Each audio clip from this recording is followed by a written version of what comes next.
What is going on, guys? MJ2005 here, and today I'm going to be doing the Gunpla News Roundup video for May of 2021. Now, there's a decent amount to cover and quite a bit to destroy, so let's get on with it. First of all, for the Hobby Next Phase event, we have the Massacre Gundam Virtue over here, which is slated for a November 2021 release for 8,800 yen.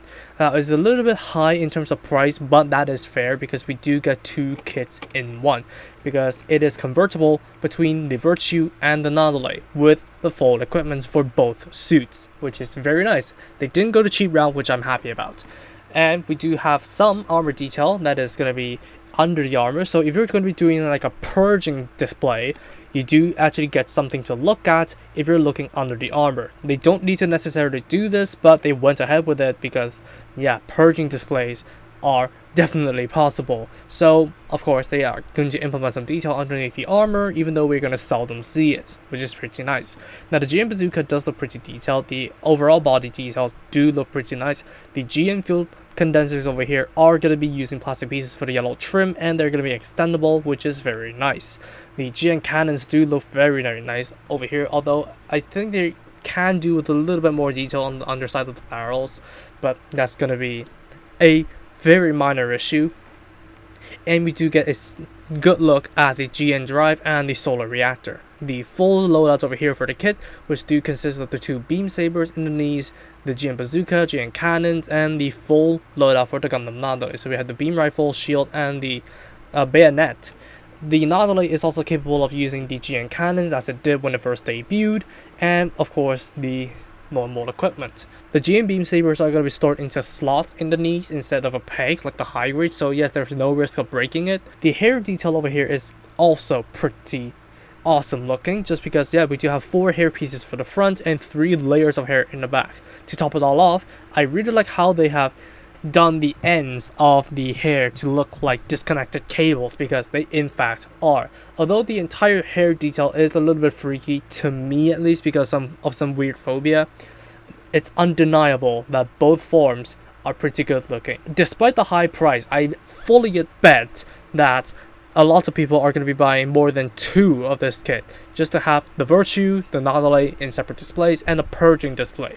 Don't know how useful would a 4th one be, but who knows. A lot of people are definitely excited for the Massacre Virtue, and it finally has a freaking release date 1 year after its announcement.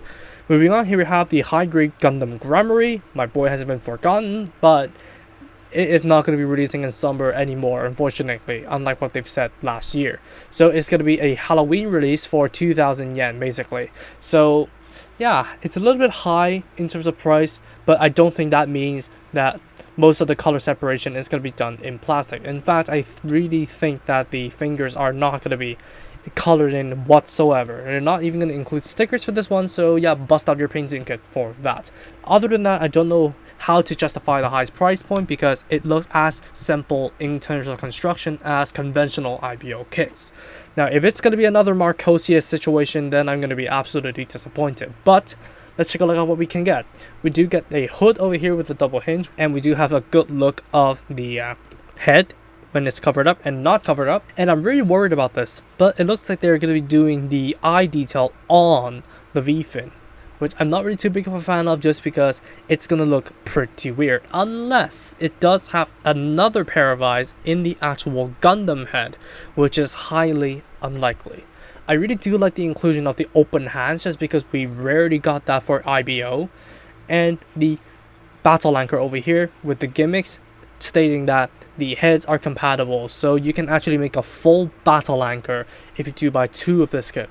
I'm not sure what you're going to do with a fully broken battle anchor on the other kit that you've got, but it's going to be useful somehow. I'm just not creative enough. And you do have the hinge mechanics for the shields over here. I don't know why would you flip your autocannon towards the front to block attacks. So yeah, you're having a gun in a volatile position. However, the nanolaminate coat, which is wherever the dark gray is located at, is stronger than nanolaminate armor. So it's definitely a viable shield, but then again, you're flipping a gun towards the front, which means your ammo clip is going to be very much in danger. Moving on, we have a Cleopatra Quebely Dark Mask version, which is a freaking spoiler for the series. but I think it's granted when it comes to Gunpla, because they have spoiled quite a bit of the build series just from the model kits alone. First of all, we do have, Cleopatra herself, and we do have the dark mask coming out from the back skirt. So I think the mask is just going to linger around while Cleopatra does her job. But I really do hope that they plan to release a normal version of the Quebely Cleopatra, just because I don't really like this version that much. But of course, an added gimmick for the mask is that you can put it on your regular troops, regular grunts from the SD Gundam series. So you can put them on just to get them possessed. Moreover, we do get silhouettes of 3 upcoming SD Heroes kits. So yeah, I don't know. They say they're going to be announcing it in autumn, so I don't know who these can be, not from anybody I know. So yeah, who could these 3 be? Tell me in the comments below. Moving on, we have the Esposito. It sounds freaking Italian, but this thing is going to have more news announced in June, so stay tuned for that. As far as we can tell, this is definitely an Earth Alliance suit, which it is, by the way, it's stated in the description.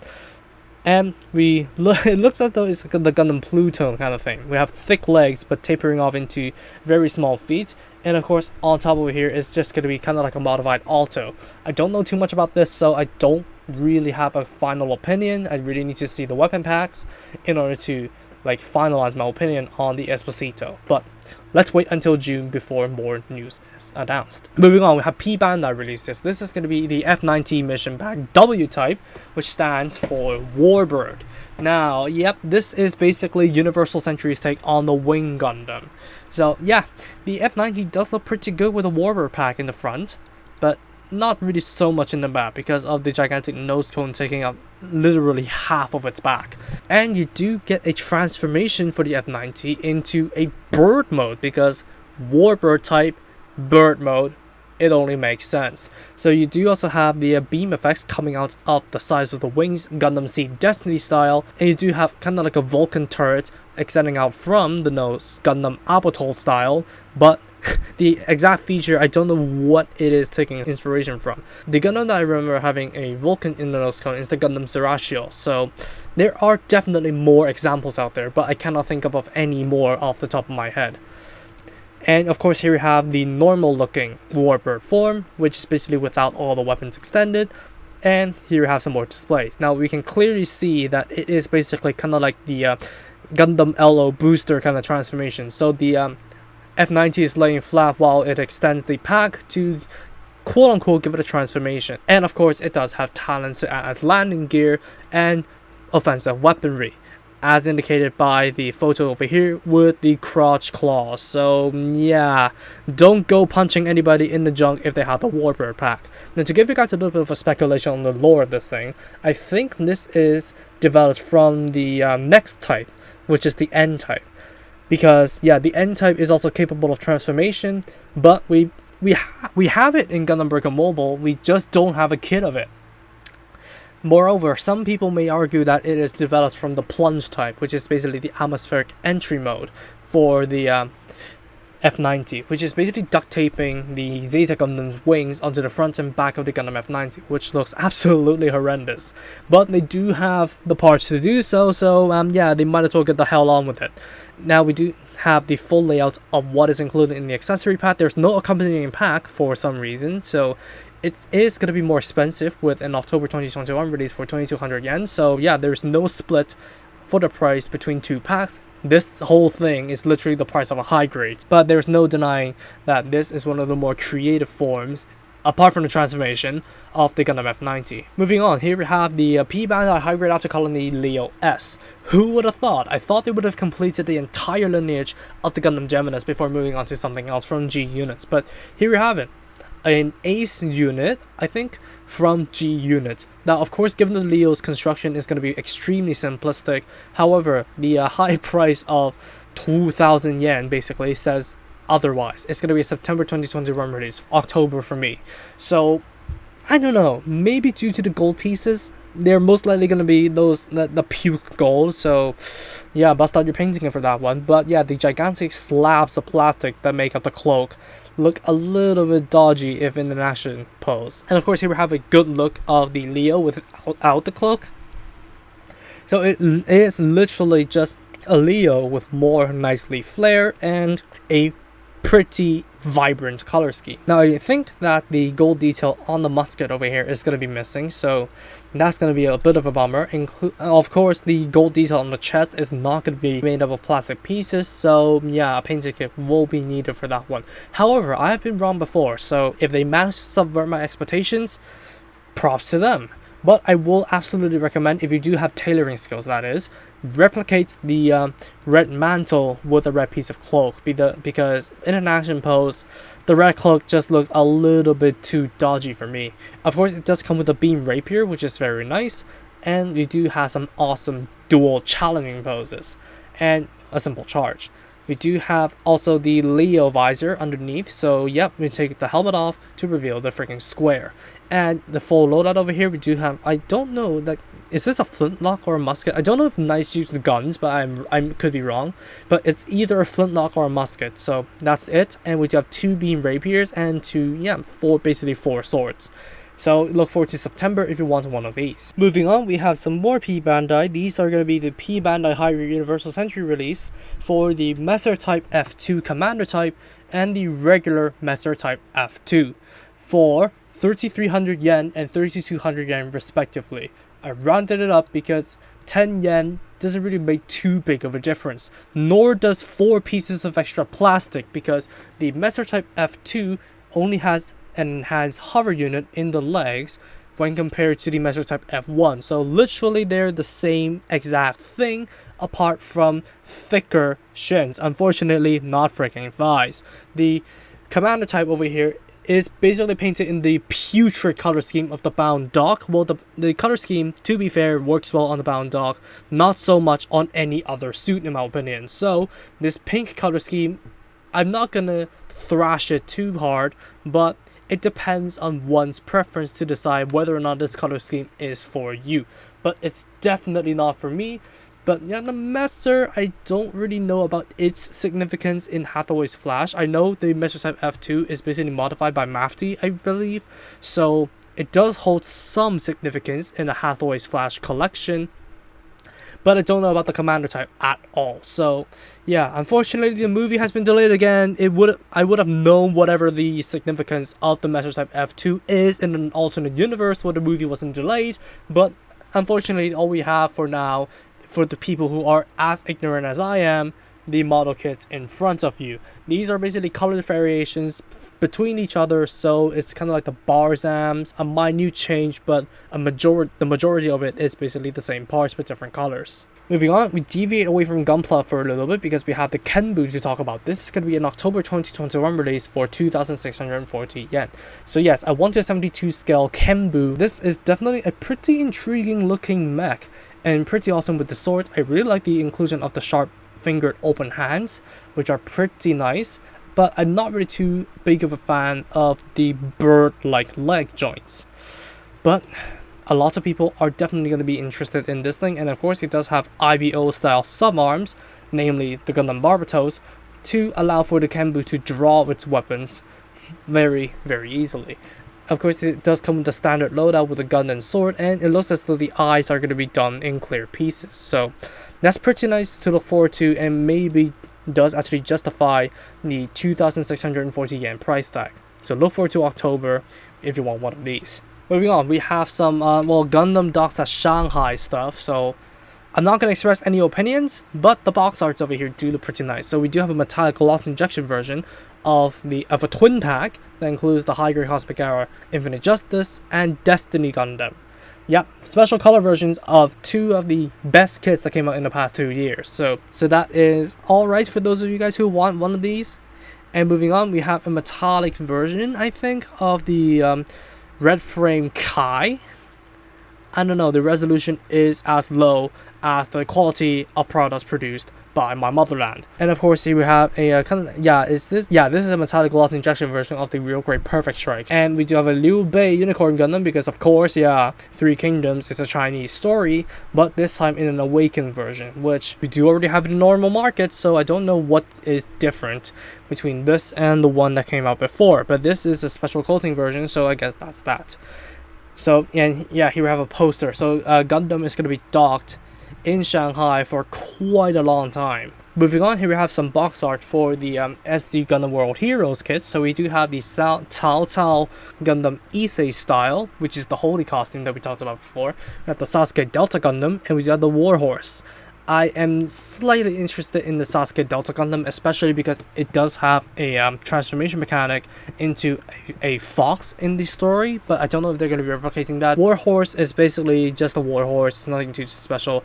And Cao Cao, this is the downgrade. This requires me to destroy it, because yeah, this is a San Diego Comic-Con exclusive. Gundam Infinity Epic Battle Arc 72 and Zaku 2 action figure set. So yeah, this is basically a twin pack that consists of the Gundam Infinity version of the Zaku 2, the normal one, and the normal Gundam, but charred. I know a better way to do these details apart from buying these figures and painting it. Torch the freaking thing. But of course you have the full accessory loadout for the Zaku, so yeah, at least it does come with a lot of accessories, and I guess the prune looking Heat Hawk does look accurate, because yeah, I remember, like, I've been watching the movies recently, and the Zaku does actually use kind of like a prune-ish Heat Hawk. It has been changed into gray in the more recent interpretations, and thank God the Gundam does have a rifle. But yeah, for $37 US dollars, if it's the 37 Hong Kong dollars, then it's a freaking steal, but 37 US dollars for something that doesn't look good, doesn't look like it has much articulation. The Zaku looks a little bit too non-Xeon like in legs, and the pipes are definitely going to be limiting the articulation. That's probably why they never showed any poses. I don't know, but to me, it's definitely not worth it. To go along with SDCC, we have the Asteroid Gold frame. Now, of course, the Asteroid Gold frame over here is, yeah, basically reusing the red frames detail and using the beam rifle and shield, which I don't think the red frame actually comes with. But there are some special accessory inclusions in this figure, which are basically different arms. But not the Blitz arm. We get a completely puke gold Zaku arm and a Gundam Artemis arm with puke gold details. Why? Like, why? I don't know. I just don't know. And you don't even have the rail bazooka for the gold frame. At least give us that.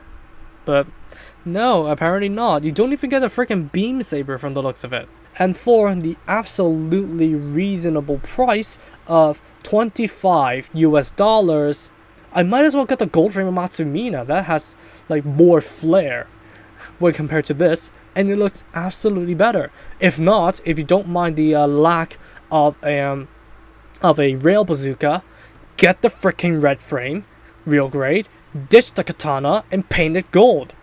Problem solved.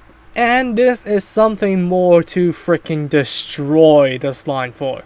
Apart from, well, the Gundam Artemis isn't really done dirty, to be fair, because it does look proportionally good, apart from the cheap plastic and poor articulation and maybe the lack of accessories.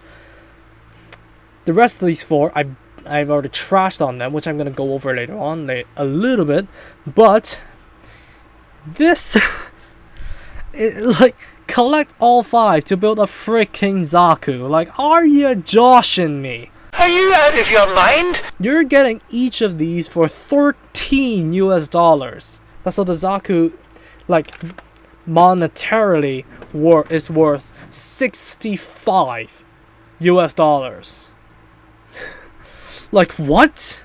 Why? And they're doing this Gundam Breaker thing in which you can customize this, like customize the figures. You can't disassemble them to paint them in your custom color scheme, unlike Gundam Breaker or Gunpla as a whole. So you're gonna just make some weird abomination by like stitching random parts of these figures together. Or maybe if they actually do a Gundam Infinity series Zeta Gundam, all you need to do is to get, first of all, the Zeta Gundam, and then the Gundam Artemis, so that you have the Zaku head. So at least you will have one good looking, one questionable one, and you replace the semi-good looking Zaku head onto the Zeta Gundam, and bam, you have the Zaku head Zeta that is memed about in Double Zeta. Problem solved. Okay, so to give you guys a quick rundown on what these fives are, yeah, we have the F90 which from the Epic Battle set means it does come with a rifle. You do have the Wing Gundam, which looks horrendous, and I don't think it comes with the transformation mechanic, and it has a heavy lack of detail. We do have the Astray Red frame, which the sword is well painted in, so that's pretty nice, but overall the Astray doesn't look too good, and yeah, it may not come with the shield and rifle. We do have the Gundam Barbatos, which looks absolutely horrendous with less detail than the high grade. And we do have the Gundam Artemis, first time being done in merchandise form, and it's botched apart from the slightly better looking looks when compared to the other Gundams over here. So that's gonna wrap it up for this episode of Gundam News. So tell me in the comments below what you are excited for in this batch and your opinions on the kits in general. There really isn't much that was announced in the Next Phase hobby event, which I'm really disappointed about, but I know the pandemic is a thing, so production may be a little bit hindered. There is still one more month left to put our hopes into for like whatever kit that we want to see released, but whatever, what we have here I'm definitely looking forward to, especially the high grade Gundam Gremory, and maybe even a master grade Virtue, depending on how much I save it by then. So that's gonna wrap it up for me. Thank you all so much for watching this video. If you did like it, please be sure to drop a like, comment, and also subscribe for more Gunpla videos, Gunpla news, and all that kind of stuff. Turn on notifications for future content alerts if you haven't, and I'll see you all in the next video. Peace.